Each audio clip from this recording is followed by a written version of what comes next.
NATO is not a one-problem alliance. We're not a one-problem country, and so it's important to recognize that there are other things going on in Europe that are not good for U.S. national interests. They're also not unrelated to the conflict in Ukraine, as you well know, Senator.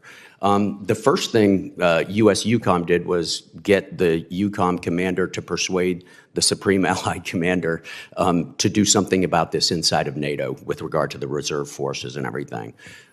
So we have done a complete O-plan review for KFOR specifically, and it is revealed that we need not just more forces, but we need heavier forces.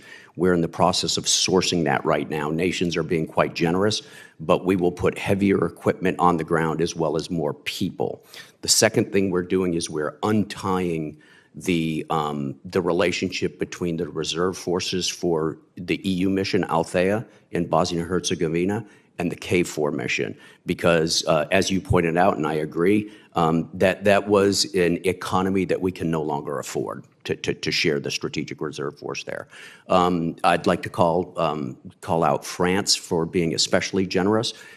As you know, the commander of the Althea mission is a French Lieutenant General, Hubert Cottereau. He's also my Vice Chief of Staff at the Supreme Headquarters.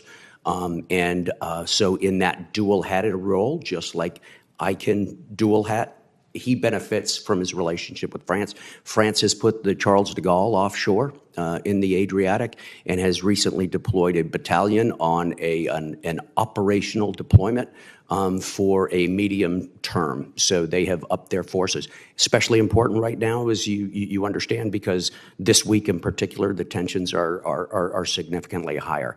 So I'm satisfied that we're in a good position right now, Senator, but it's always necessary to keep a very close eye on it. We have run at least 2 focused collection missions to increase our intelligence collection and understanding of what's going on in both of those countries. And I've supported that from U.S. EUCOM with aerial ISR and other things we could talk about in closed session, ma'am.